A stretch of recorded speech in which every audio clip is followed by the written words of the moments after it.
Hey guys, welcome back to Vertical Momentum. I'm your host, Richard Kaufman, also known as the Comeback Coach. Guys, thank you for always showing up to VM Nation. Guys, give a warm welcome to Chad, my brother. He's a father, he's a husband, podcast host. You might have seen him on Forbes. He's got so many things going on, but most of all, he's a brother in Christ. So, welcome to the show. Chad, brother, welcome to the show. My friend, it is good to be here. I've got my coffee right here. It's not the Kaufman coffee, but it's a coffee. We'll work on that because Todd actually bought 30 bags of coffee the last time he was on. Okay, that's perfect. So all his staff drinks Vertical Momentum coffee, but we'll talk about that later. So before I get started, because I do have a traumatic brain injury, if I don't ask you a question, I'm going to forget it. And if you see me writing stuff down, it's because I want to go back and talk about it. What is your definition of resiliency? Man, resiliency to me is when you fall off the horse, do you get up? When you get punched in the face, do you continue? And resiliency matters. When we talked earlier, you asked me a question about if I could do a TED Talk for 18 minutes, what would it be on? And I had 3 traumatic events in 2021. And they were on a scale of 1 to 10, between a 9 and a 10. And that's never happened in my entire life.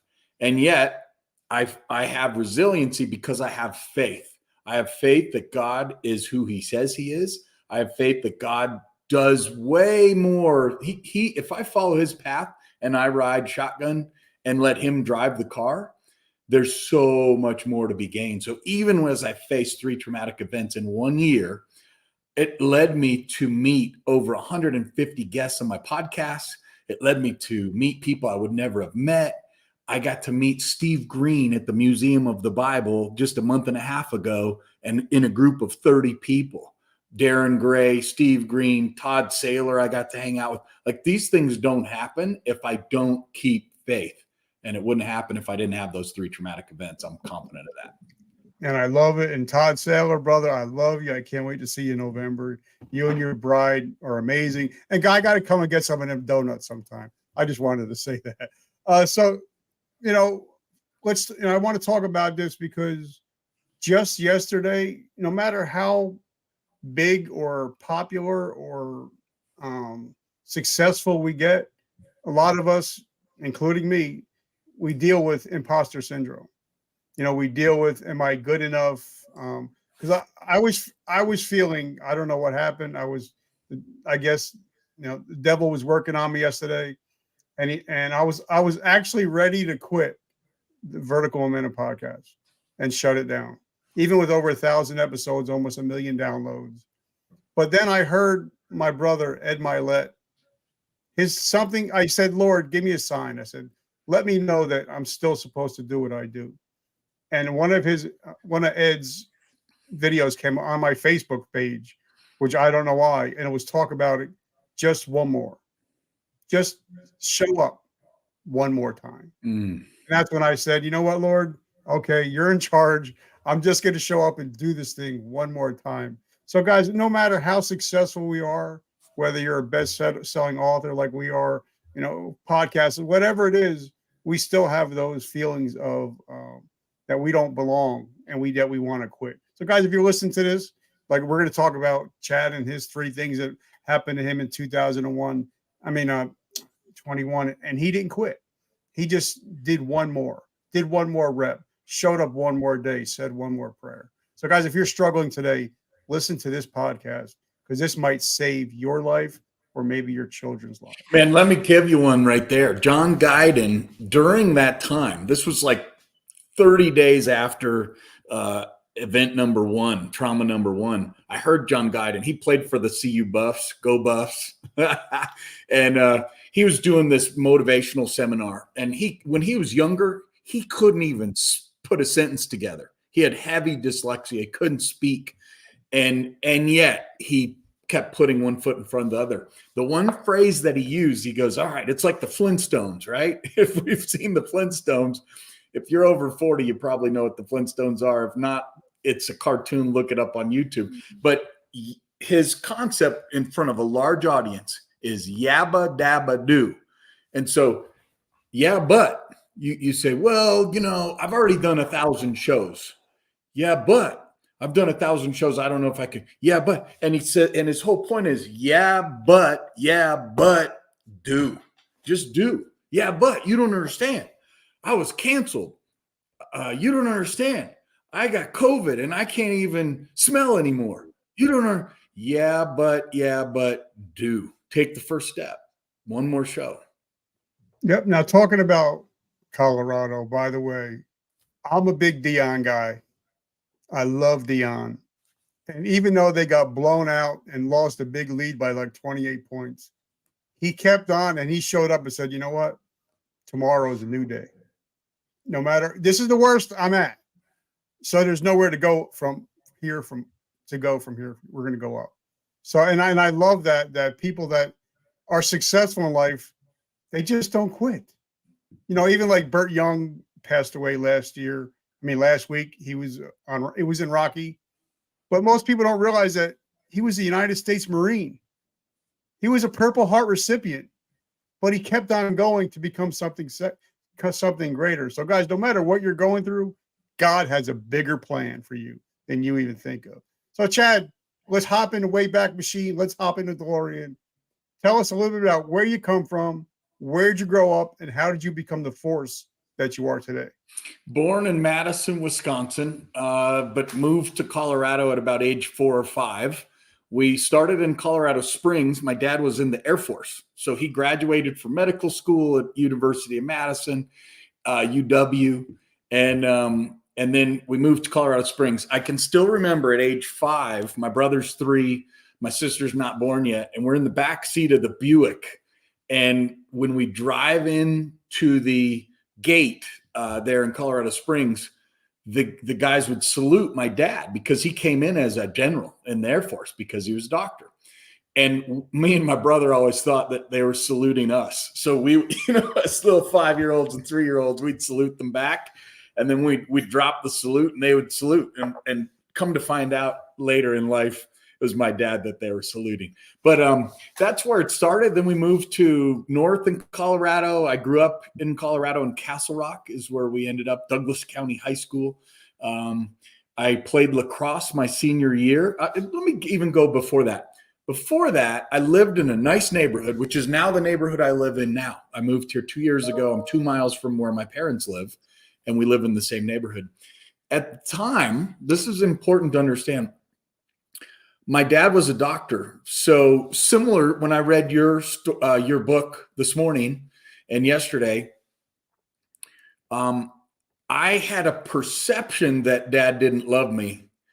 Now, it turns out my perception couldn't be farther from the truth, but it was a misperception. But I told stories about that through my entire life.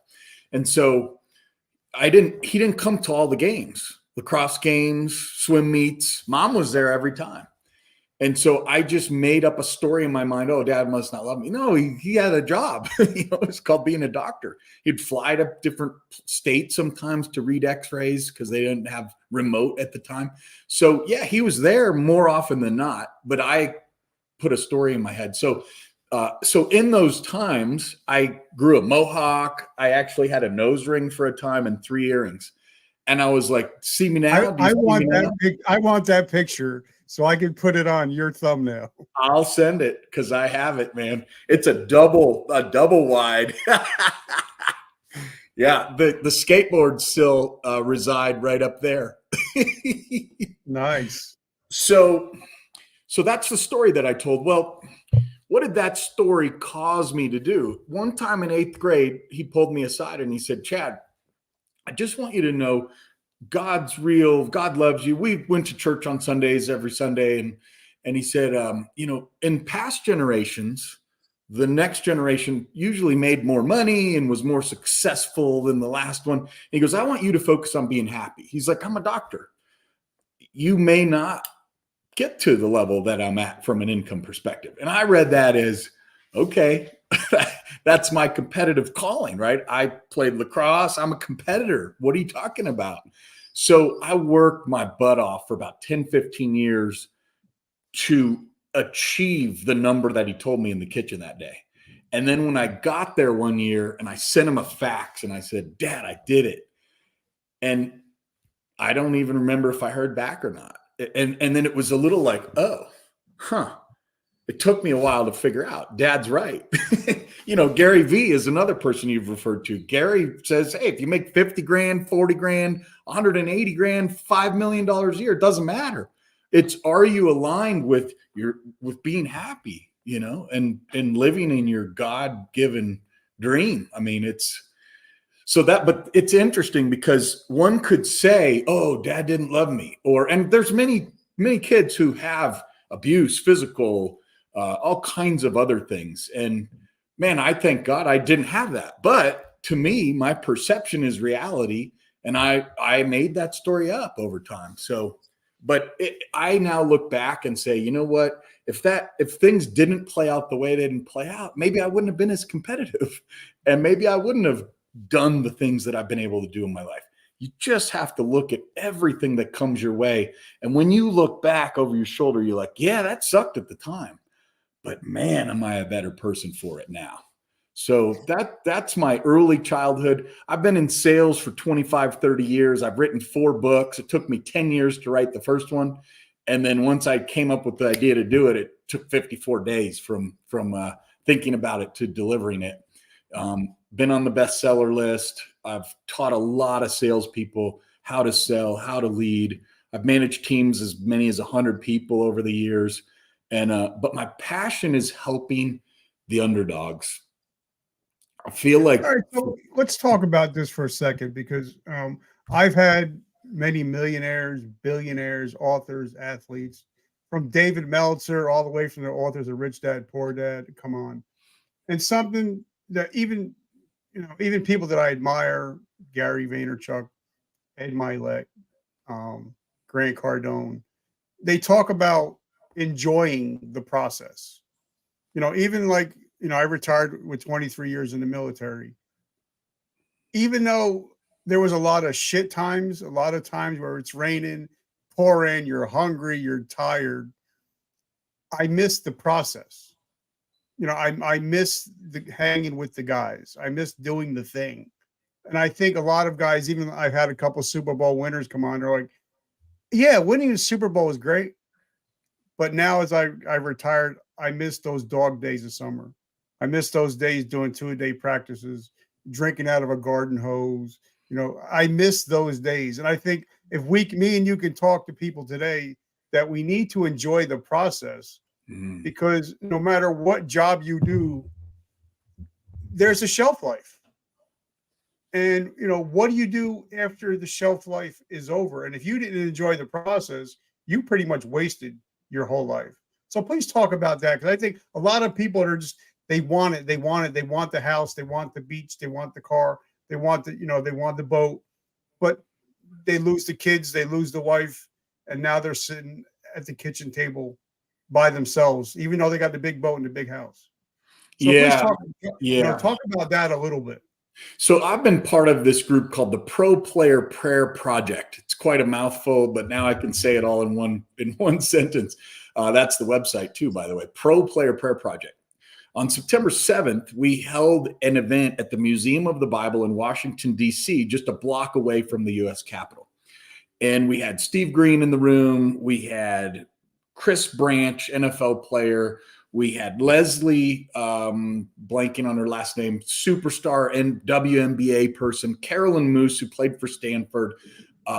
Charlie Ward dialed in on the phone.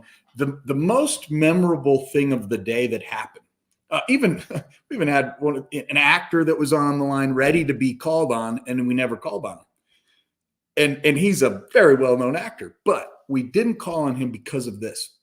KJ Wright played for Seattle Seahawks, played in the Super Bowl. Wide receiver. Yep. Right? And just an absolutely amazing guy. He's got a family that he loves, that loves him. Life is good.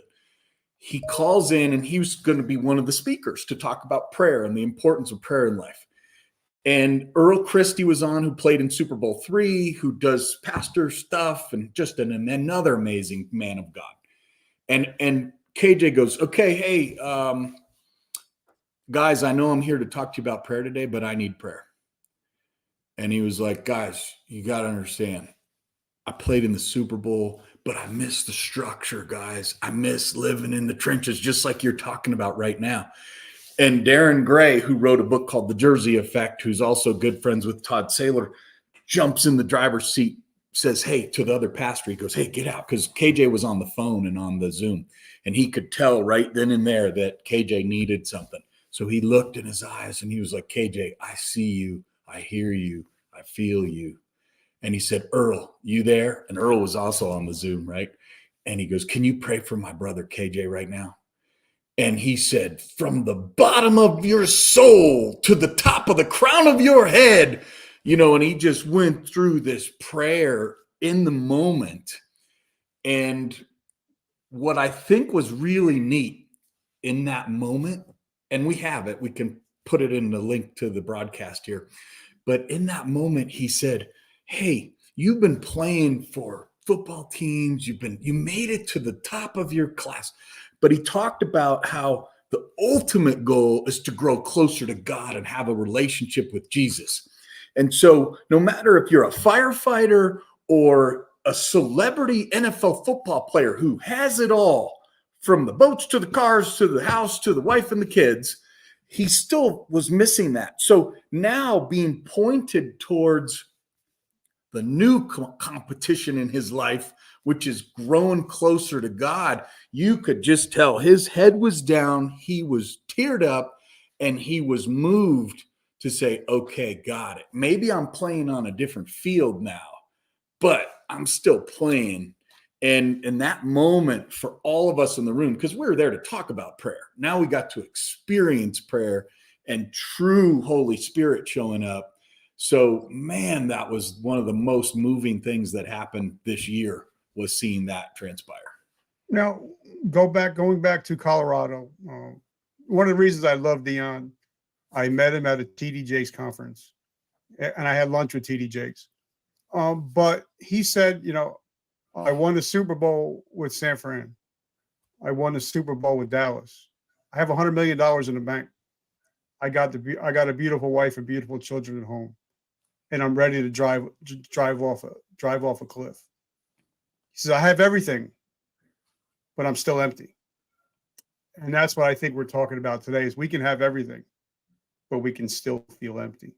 So now, okay, because I want to hit on what we're going to talk about 2021. But first, I want to thank our sponsors. As you guys know, I was with GNC for over 30 years and military for over 23. I love pre-workouts. I love coffee, but either they tasted like ass or I pooped myself as soon as I drank it. So it was low quality. So I decided to make our own. So we have vertical momentum, high energy coffee, twice the energy, no crash. But guys, the best part about this is every time you buy some of our coffee, Todd Saylor bought 30 bags of coffee the last time he was on. For every bag that we sell, we're going to, and I make $0. I make no money off of it. Zero. I make nothing. 100% of it goes to help veterans and struggling with homelessness and PTSD. We take 12 veterans and their families, take care of them for 1 year, physically, mentally, spiritually, financially, at zero cost to the veteran. So guys, if you love coffee with a mission, write coffee down below and I'll get that information to you. Like I said, I don't make any money off it, but I'm paying it forward from where I came from. And Chad, you know where I came from. So, but also guys, if you're a CEO, a CFO, you guys know that a veteran is the number one most, there's somebody that only 2% of the population are veterans. And that 2% are willing to put their lives on the line to save the other 98%. So guys, if you hire a veteran, you're getting the best of the best. And if you're a CEO, CFO, make sure you get in touch with us. We'll teach you how to hire veterans, why to hire veterans. We'll also teach you all the tax breaks you'll get for hiring a veteran, up to $12,000 a year. And if you have a company that needs $10 million to make it handicap accessible, the government will pay 100% of it. So guys, make sure if you want to hire veterans, if you want to know how to hire veterans, write veterans down below. All right. And I love you guys. Thank you for all the support. So Chad, let's talk, brother, because we're going to get into some deep stuff. We're going to get into the deep waters here.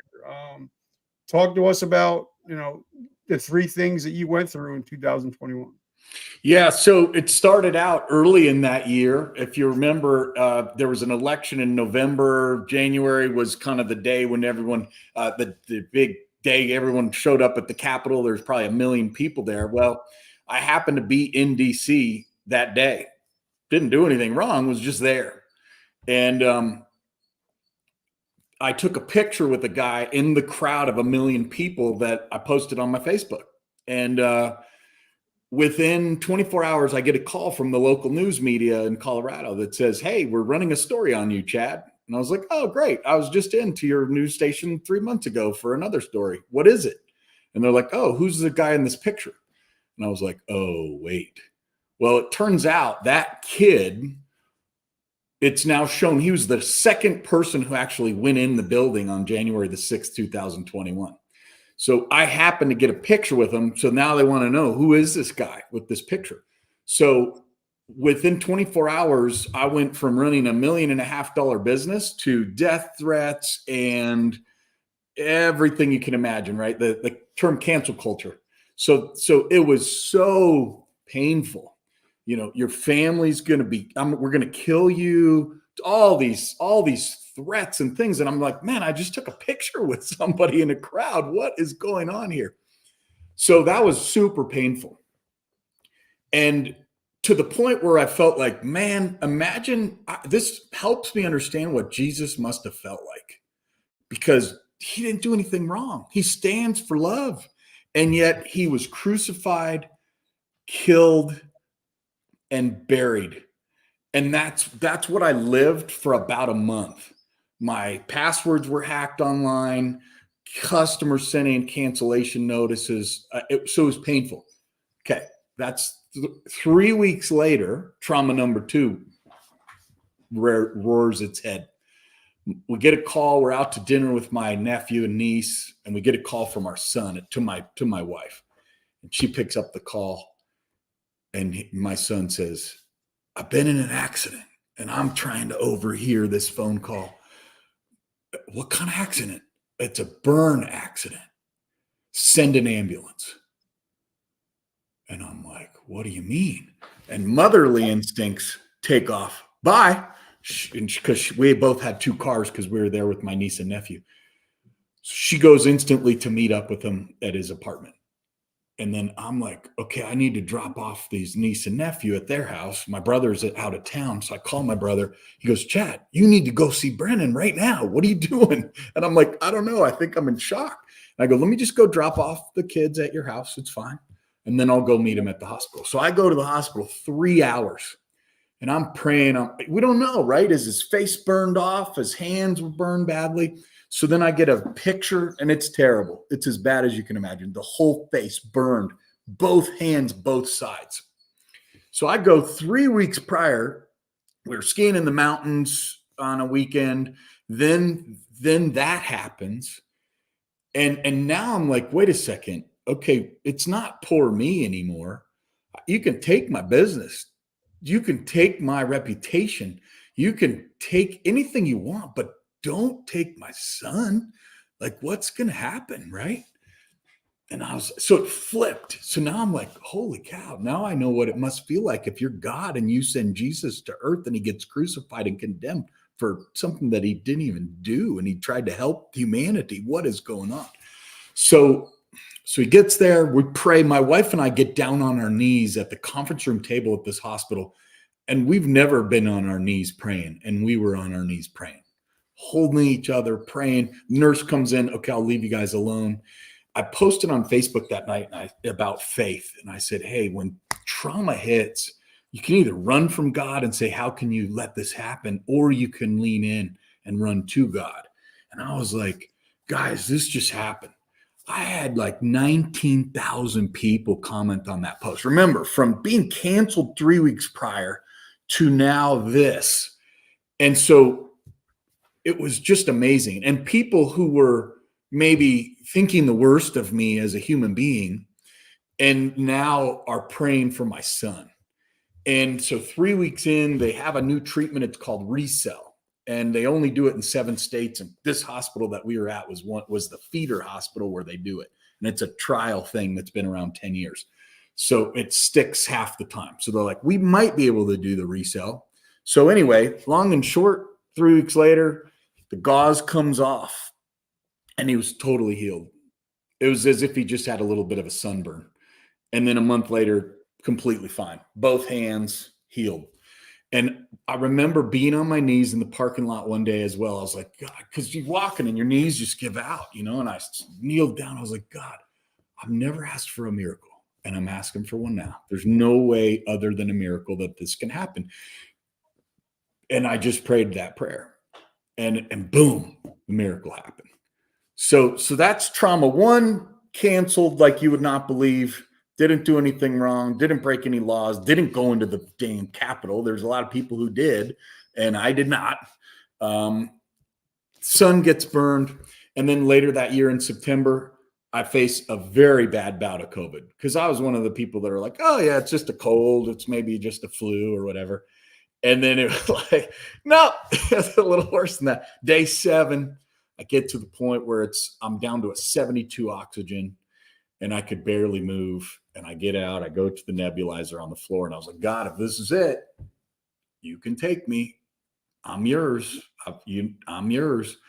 And in that instant, I realized that, man, if I'm willing and able to give myself to eternity and take the step to heaven and eternity, that's awesome, because that means I have faith, trust, and confidence that my wife is amazing. I'm ready to hand the keys to eternity of her raising my kids. I'm like, thank you, God, for giving me the most amazing wife, the most amazing kids, my parents, like all of it. And so that was kind of the culmination. It's like, first I experienced being what it must have been like to be the son of God, and to 1/1,000,000th of 1%, right? His treatment was far worse than anything I experienced, but I wore those shoes for 3 to 4 weeks. Maybe even 2 years, because I held on to that trauma for a very long time. Then I experienced what it's like to be the father, because now it's like, hey, you're beating my son over here. Why'd you do that to him? And then I feel the Holy Spirit and the presence of God. I even prayed one night and I said, God, I believe in you. I know you. I don't know if I've ever met you. And that night I met God at 3 a.m. He came into my presence, into my room, and I just felt the presence of God. It was just peace, the peace of mind that passes all understanding. I was like, okay. And it felt like an hour, and it was probably only 2 minutes. And at the end of the 2 minutes, I was like, okay, God, I got all I need. Thank you. You can go now. I appreciate you. Then next day, I was awakened again, because I've always thought once you die, you're kind of going in the ground, and eternity is like a Bose headset, and it's fine. You're just not going to experience things in the future. And that was my story that I made up and told myself, even though I believe in the Bible and I believe in heaven and everything else. It's like, well, but there's probably 95% chance of this. Well, the next day God corrected, because I was like, yeah, I met God. Okay, that's heaven.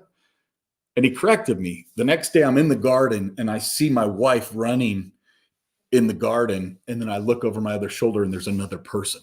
And I was like, and again, wake up. I'm like, okay, got it. I met you, God. And now I got to experience heaven. Heaven is real. There's more than just me and my wife there. There are experiences after death. Right. And so all that year, man, it now gives me the experience to have empathy for people who are canceled. Maybe they were arrested and they go to prison. And guess what? Society throws them out and says, you're a $12 worker now. You're prisoner number 4532724. What do you mean I made one bad decision? Maybe I made 25. Maybe I made 100. God says, I'll forgive you 7 times, 77 times.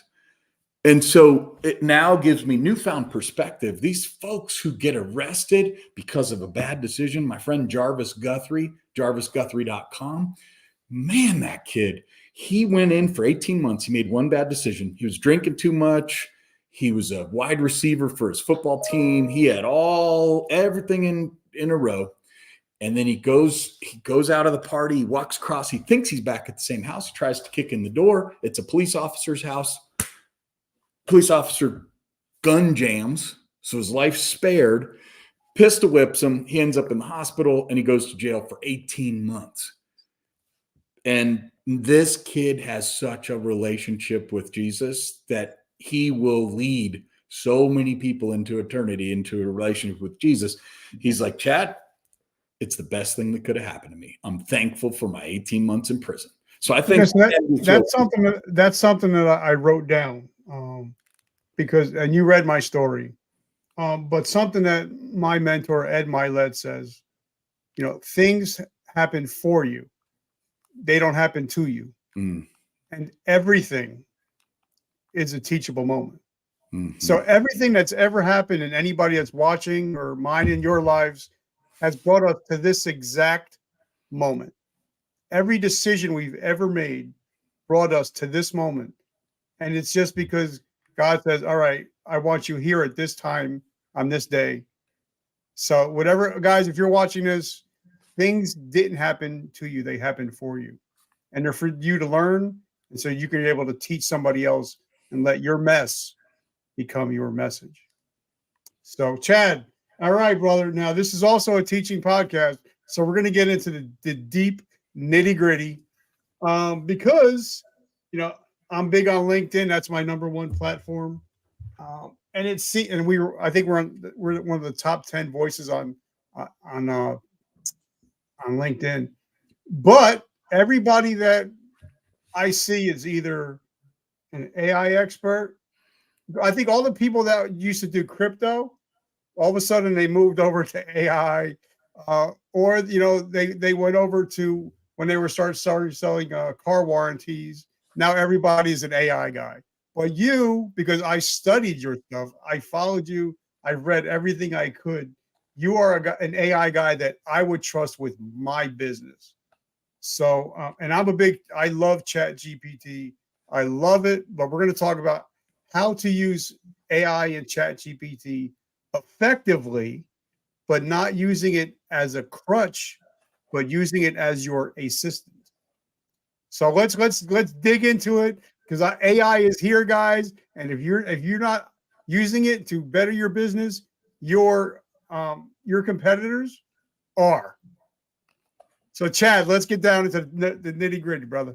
Well, I've got the book here, and I brought this to Vegas when it first came out. In 2019 is when we wrote the book called AI for Sales. And I interviewed a lot of different people and we did a lot of research, and AI really wasn't really in the limelight yet, right? It really became big about a year ago, 2022, maybe end of 22. So I take this to Penn and Teller show and I hold it up and I said, hey, Teller, can you hold this up to your face and I'll take a picture? And he's like, yeah, okay, sure. And he talked, right? I always thought Teller was a mute because he never talks on television, but he actually was like, yes. And he was talking to me. Then I go over to Penn and I go, hey, can you hold this up? He's like, I go, well, Teller did it. And he goes, well, Teller's a freaking idiot. I was like, okay. So yeah, I wrote this book in 2019. I've had over 150 guests on the AI for Sales podcast, and it's amazing and it's also scary at the same time, right? What jobs could be eliminated? What's going to change? There's a lot of scariness around it, but the opportunity is way bigger than the scariness. In the research that I did, I was on a Newsmax show not too long ago, and it was 2 episodes of 10 minutes each. Actually, I think it was Ticker Tape, one of those 2 shows. And we talked about the impact on jobs. And when you do the research, there's going to be something like 70 million jobs eliminated around the world out of 3.2 billion, roughly, plus or minus. But there'll be 60 million jobs created. So it's almost a net neutral because of the new jobs that will be created. So that's the first thing, the elephant in the room that I always talk about. Now, how do you leverage it effectively? I just keep coming up with new ideas. So have you heard of neuro-linguistic programming, or NLP? Yep, I learned it from my brother, Tony Robbins. Okay, so I'm doing a master class on that. and it's an 18-month program. It starts as one-on-one weekly, and then it's a group starting in January. And it's by someone who's done it for 35 years. She's one of the best of the best of the best. So anyone that's listening wants to be part of an NLP group, we're starting in January. I'd love to have you join us. There's words and eye movements that people do, right? There's see, hear, feel, and then there's associated 30, 40 words with each of those different categories. See, hear, feel, right? How would I, as a human, be able to hear you say a word like listen or look? Is this similar to see? You can make that in your unconscious competence years from now if you do the work, but you really have to study and build it. Imagine. So what I did is I took my podcasts, I converted them to text, I put them into ChatGPT, I put the library of all those words, see, hear, think, feel, and then all the words that associate to those. And I said, find them in my conversation with the people that I talk to. So imagine where I'm going with it is imagine an app where we're talking right now and you use a word like look. Well, that's a C word. There's certain information that you can gather from someone in the conversation based on the words they use or based on their eye movements. If I look left or right, if I'm looking up here, I'm constructing. If I'm looking up here, I'm pulling from my past. So where I'm going is a 401 class in ChatGPT, just giving you an example of how you could build an actual application that reads what's going on the screen and then serves up information. So I took you to the end game, which is where all these things will be built out, powered by AI. For the novice user, there's probably a few different things we should talk about. Yeah, so let's talk about ChatGPT. Like I say, because I use it every day, and I'm not afraid to say it. I have friends that are lawyers. They have personal assistants. I have friends that are doctors. They have personal assistants. ChatGPT is my personal assistant, so I'm not afraid to say. But if you give me a hammer, I can only break shit. But if you give a hammer to somebody that is a finished carpenter, he can make beautiful things out of it. So if you get 80 guys or girls and they're all putting the same prompts into AI, you're going to get 80 things that are written the same way. So a lot of it has to do with the prompts that you're putting into it and the time that you're actually putting into it to make ChatGPT work for you and make it yours so you're not biting off everybody else. So talk about that a little bit. Yeah. So let's say you want to write a LinkedIn connection request, and then after they connect, you want to write a message. A lot of people get that wrong, right? They make it about themselves, they connect, and then they try to sell something. If you can ask ChatGPT, or you want to write an email thread or those kinds of things, instead of just asking, write an email, you need to be more specific. So there's a guy named Josh Braun.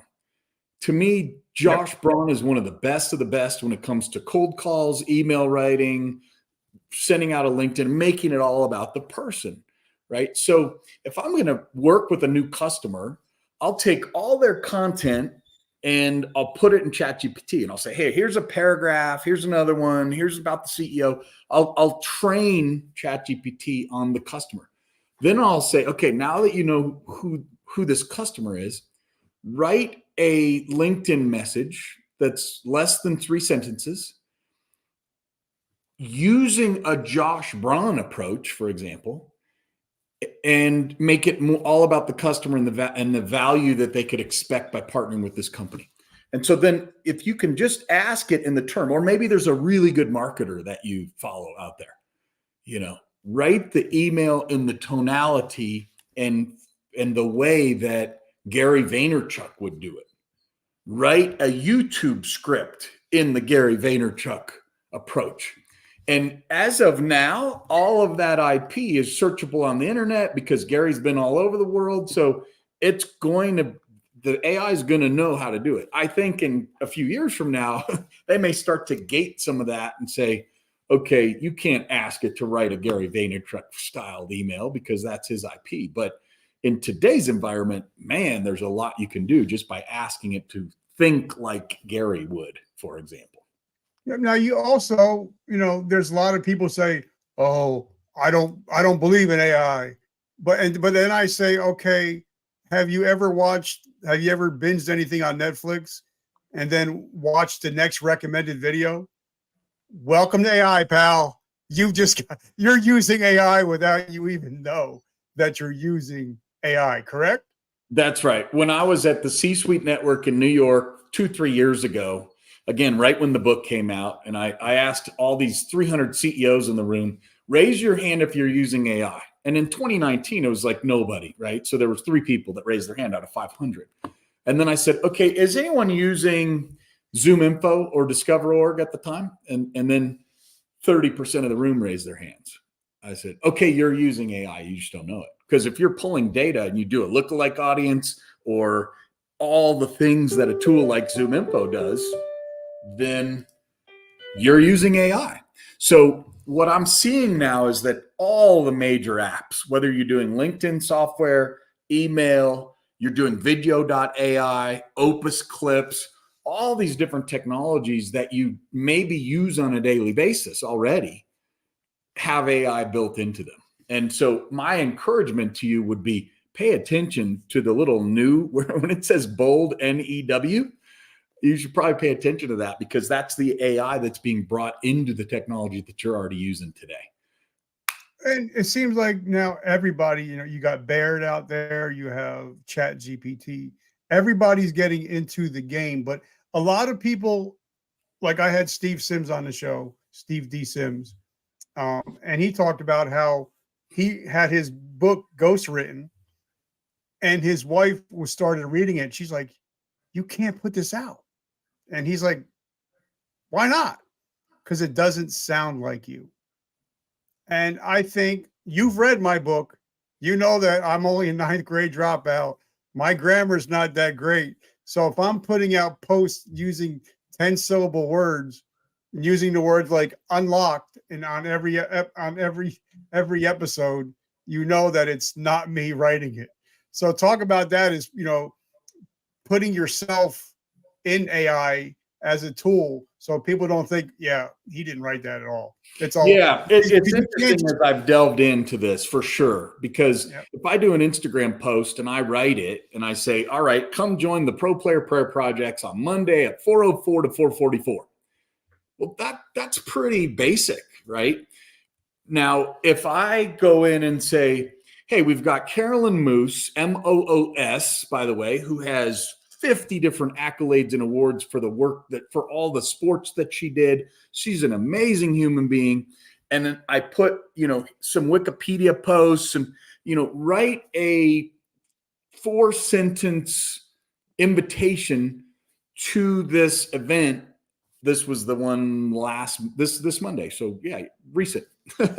And then it writes it for me with some stars, a fist bump, basketball.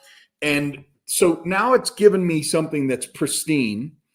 At that point, it is up to me to go in and say, okay, how do I want to make the edits? And now you can talk back and forth to the AI and say, shorten it, make it more in my style and tone, because as you communicate with the AI over time, it starts to know and see what it is you're all about.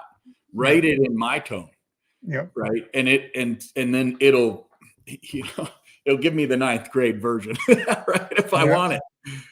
So write it like a fifth grader would read it. I mean, there's just so many, as creative as you can be.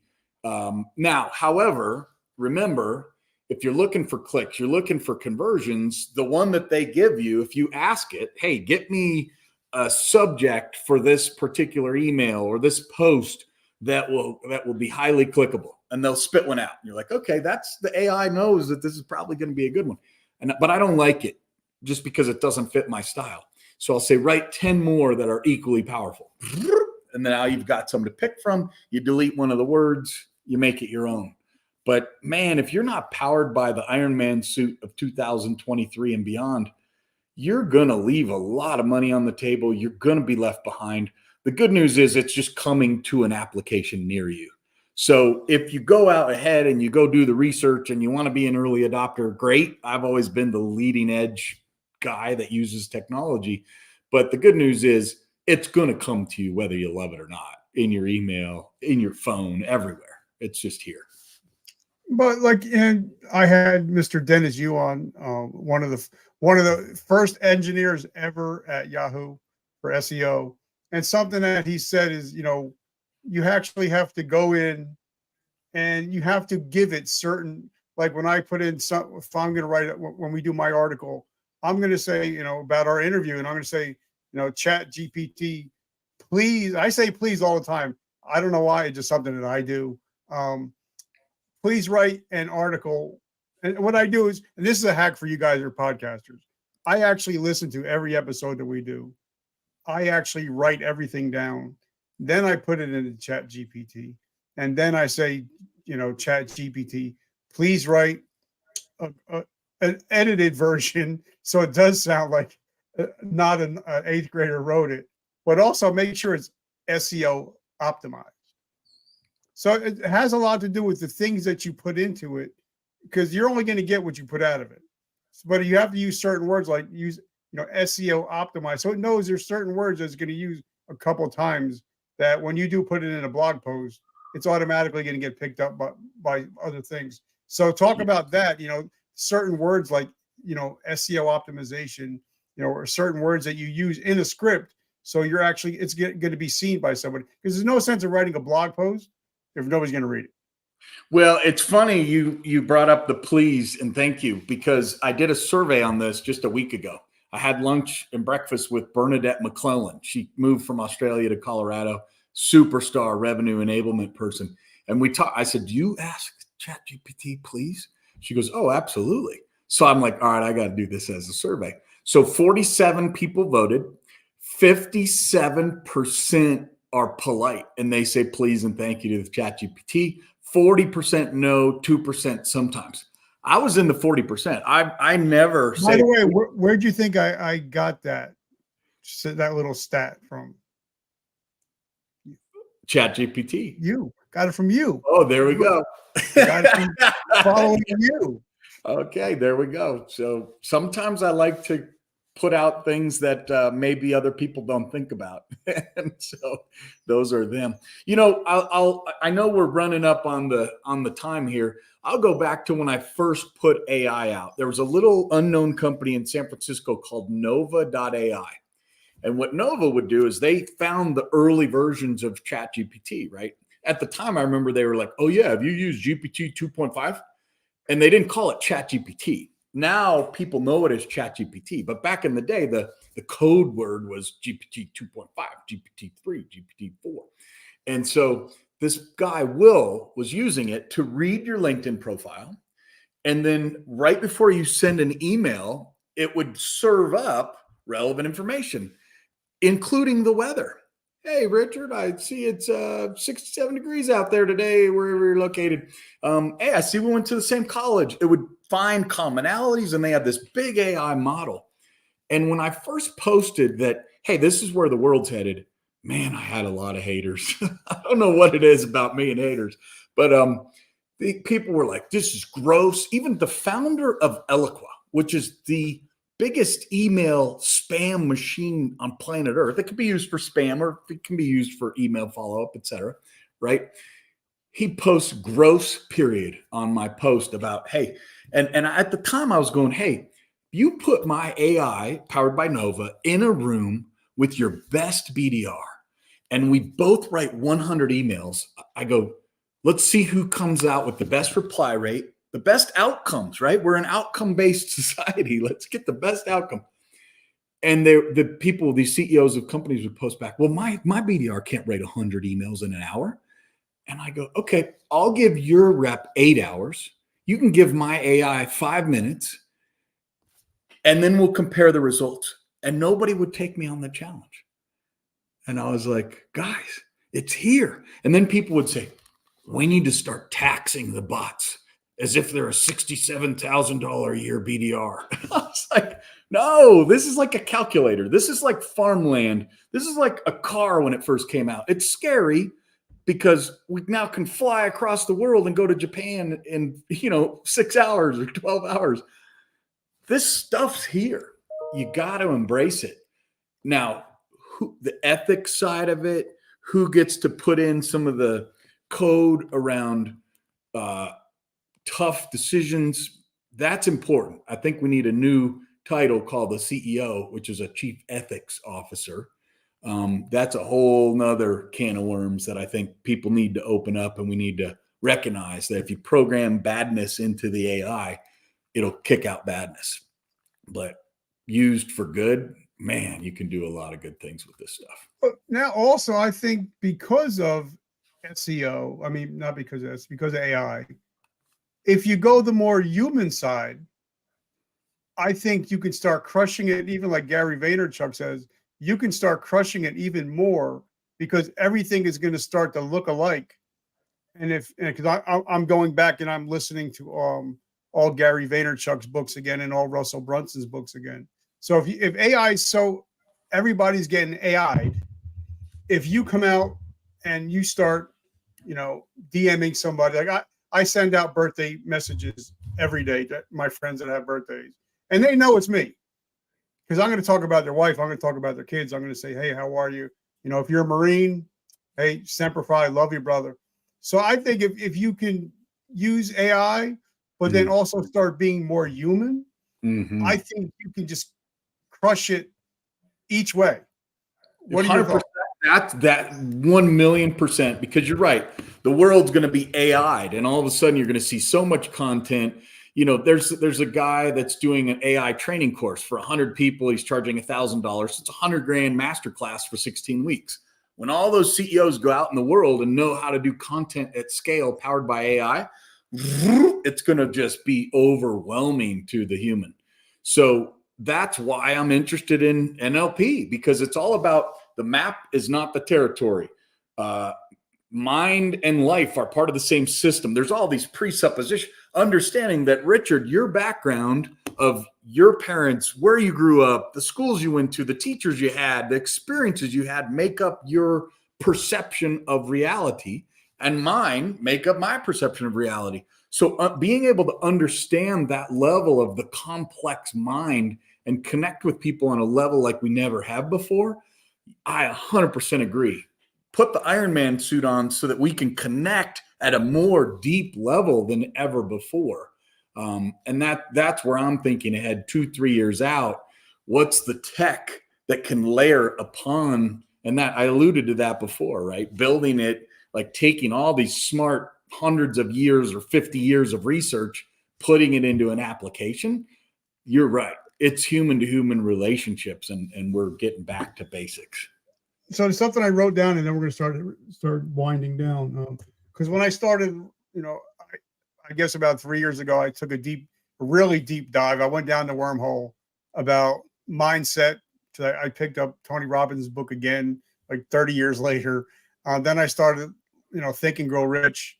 And then I started realizing, wait, the brain hasn't really changed since the 1890s and 1900s, since, Think and Grow Rich or the Carnegies. So I started taking a deep dive, and then I heard Ed Milet and Tim Ferriss. I love Tim Ferriss, by the way. If you guys don't know Tim Ferriss or Ed Milet, you need to know them. And they started talking about the reticular activating system in the brain. And I think that is the most powerful thing, even more powerful than any computer or anything you can find, your phone. If you learn how to use your RAS, you can pretty much get anything you want in the world as long as you hyper focus on it. Again, I got a child with ADHD, so he uses his RAS like crazy. So talk a little bit about that RAS, because I know you know a lot about it. I just want you to drop a little knowledge real quick. Well, I don't know if I know it in that wrapper. I've met Ed Milet at a trade show or two. I know of him and certainly met him. I don't know if I know the RAS code word, but yeah, I mean, to me, I've been part of some mindset courses. A good friend of our family's name's Robert White. He's graduated 1.3 million people from the different courses all around the world.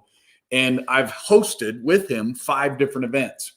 And those events go through the same 3 core structures. Complete your past, not forget, complete, right? You've done that work, complete. You're on the page today. The past is complete. It's been done. It's finished. And then tell the truth about your current reality by taking in information slower, and then choose your future. So where I believe that you're going with RAS is the choose your future part, because right now the nuance for me as a believer is some people say, I'm going to go reinvent my identity. And they have, and that's cool. Like if you have some serious trauma and things, man, I can't even imagine what it must be like for a lot of people who go through a lot of traumas that are worse than the 3 I went through in 1 year, you know? So there may be a time and place. I can't comment on that. What I do believe personally is that my identity is God-given. My identity is the skills I'm given, the people that I meet. And I don't want to change I don't want to go reinvent an identity. I want to lean into the identity that God has for me. So a lot of times when some of these advanced mindset people are like, look, I was born as a writer and now I'm a motivational speaker. And I'm like, and I could see the gap even to this day with this one person I'm thinking of. And you can tell that they're a writer, man. They want to be writing. That's their passion. They just couldn't make money at it.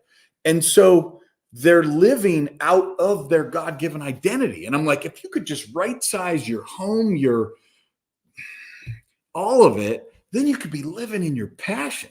So I just caution the rewriting your identity stuff with God, you know, who am I in Christ? Who am I in my God-given identity? And there's a great book on that called God-Given Identity by Rico McAdory.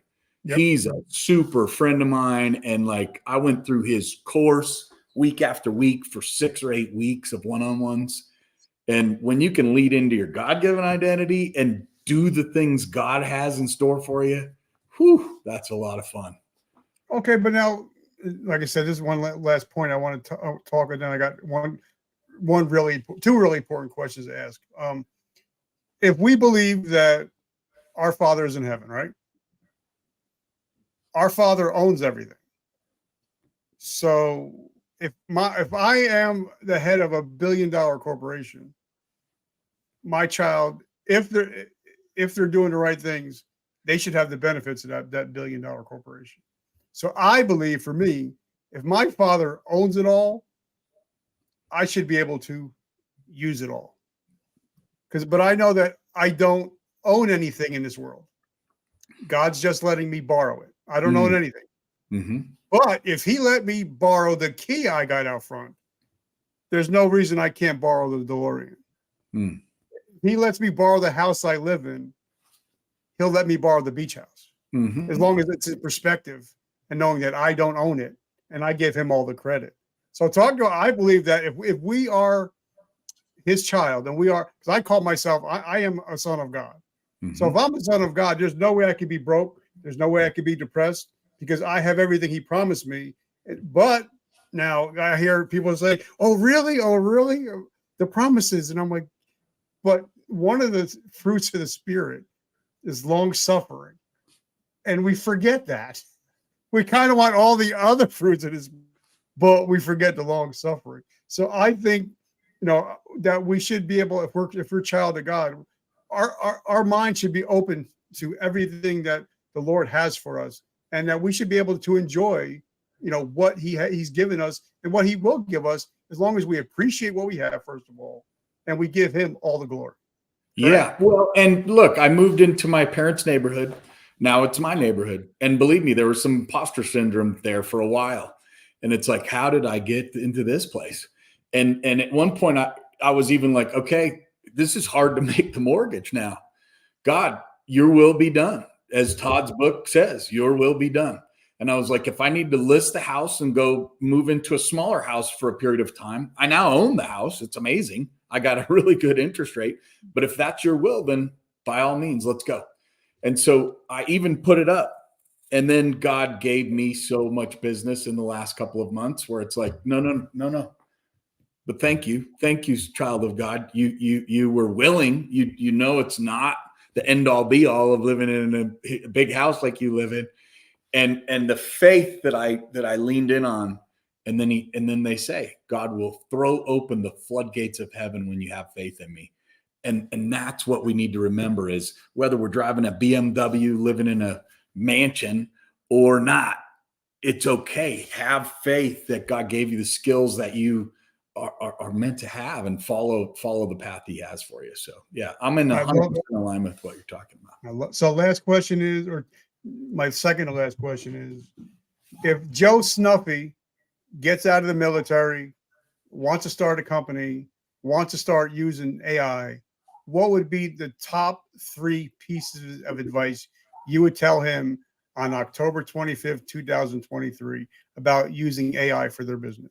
Number one, learn from a LinkedIn pro of how to connect with people in your audience. I'll put "your" in bold caps, because you can go say, show me CEOs of certain size companies that are part of a Christian group. If you're Christian and you go to those people, there's a 78% connection rate on one of the campaigns that I'm helping run right now. So be specific, learn LinkedIn to its core. That's the very first thing. The second is learn from other people who do it. There's C-Suite Network. There's Board of Advisors in Sarasota, Florida. There's so many different masterminds. Go research them, figure out which one you can afford. And in many cases, you can go to the founder of that and say, hey, look, I'm just out of the military. I don't have a lot of money to invest. Could you let me come alongside of you guys for a year? Man, if I was running a mastermind, I'd say, yep, high five. You were in the military. I owe you a debt of gratitude. Absolutely. You can come, and don't just stop at a year. You can have lifetime membership, but ask to be part of a group of people that are strong in their faith and strong in what it is you're looking to do. Number 3, the phone's not dead either. And when we talked about humanization and AI, I'm finding a lot of people coming to me. I'm one of the best on the phone, and I have a lot of people who know how to do phone work. So as we rehumanize, as AI kicks in and everyone goes digital, do things that haven't been done for a while. Write a handwritten letter to someone you want to meet with. Call them. Pick up the phone. But those would be my 3. I love it, and that's something that I do. I still, like, when you hang up, I'm going to ask you for your mailing address. I send out handwritten cards, and because Steve Stim told me people love them, and people actually, because you don't get cards anymore, they'll actually hang them up on their refrigerators, just because you're not getting a bill, but you're actually getting a handwritten. There's an app called Letter Lab, LETR, Letter Lab or Letter Labs, and I just did a test of it, and it writes them as it looks like it's handwritten. So it's a little bit of a cheat. I don't know if I can tell you to do that or not, but it's something I'm testing right now to see how it works. Okay. Last question I have. We're talking about faith. We talk about faith a lot, and I don't think we really even knew that we were men of faith like we are. And I think that's why we bond. I've been told that if you don't feel close to God, you're the one that moved. He's the Alpha, the Omega, the beginning and the end. He's always there for us. So if there's somebody that's listening to us right now that's struggling with their faith, what is something they can do to start finding that peace again? Subscribe to the You Matter to Christ podcast and listen to the back episodes. There's roughly 125 or more. And I ask the same 6 questions every time. The 2 most important: tell me about a time you hit the buzzsaw of life. Tell me about a time God undeniably showed up for you in life. And 98% of the time, those 2 things are extremely tightly tied together. So if you're in a crap time of life, it's as hard as it is to know that crap time, I feel it. I've been where you are in 2021 when I wore the freaking weight of the world. Just know that what happens as a result of that is what is meant to happen. And that's where God shows his face. That's where you learn what your future is meant to be. So, man, that's the biggest thing. And when you hear these people, there was a woman who was raped, and she shared it on my podcast. And when I asked her, when did God undeniably show up for you? She said, remember when I talked to you 5 minutes ago on the podcast when I was being attacked in college? Yeah, then, because I looked out the window and it was raining that day and I saw God weeping for me. And I knew then that I would make it out alive and I'd be able to make it through. So in your darkest moments, because of that situation that she had to endure, never told anyone about it for 4 freaking years, including her family, friends, and anyone, and she hated herself. Now she helps other people, and that has become her life passion. So You Matter to Christ podcast, there's so many good 30-minute conversations that will help you understand that what you're going through right now is meant to be, and it'll lead to the best things that can ever happen in your entire life. Okay, so last question officially. How do we find you? How do we support your mission? How do we find your podcast and your books? Connect on LinkedIn. I'm at 25,000. I think I max out at 30. So there's still time. We can be connections. It's Chad Burmeister. That's just the link. Search me on LinkedIn. I'd love to be connected with you. I've made the offer before. If someone wants 30 minutes, an hour, man, book me. I mean, my Calendly link's right there on my page. If you want to just talk and about anything, you know, I had a guy who was about to be homeless. He had 3 kids and he was like, Chad, I heard you give this offer. And I talked to him. He became a director of his company. I just saw about 2 weeks ago. This was maybe 10 years ago that I had the talk. He just retired. And I'm like, he was almost homeless. We had to talk about God and faith. And now he's retired. And I'm like, that can't be the same guy. And I went and looked at it and it is. So reach out, man. If you want to talk, no strings attached. I'm not going to sell you anything. I'm going to listen and I'm going to be one of God's children and guides in your life. Chad, brother, thank you so much for being a brother in Christ. Thank you for being a friend. And hopefully we can build a generational relationship. Amen. So guys, make sure you check him out. Check out his LinkedIn profile. It's fire. It's amazing. But guys, as you know, before we log off, I always say, you know, I love this quote is that by Joel Osteen. We have a choice today. We can decide to be the victim or the victor. So guys, make sure that you're choosing to no longer be a victim. Now it's time for you to be the victor. And if you love what we're talking about, make sure you check us out at verticalmomentumpodcast.com, where you can get the t-shirts, the hat, the swag, or just become part of the family. And so far, we're over like 1 million members. So thank you guys so much. Chad, brother, thank you so much. I want you to go kiss the bride, kiss the kids, tell them we love them. And I'm so grateful for you. Man, you too. Keep it up. All right, guys, remember vertical momentum. The only way is up. I love you guys. Have an amazing week. I'll see you in about 2 hours.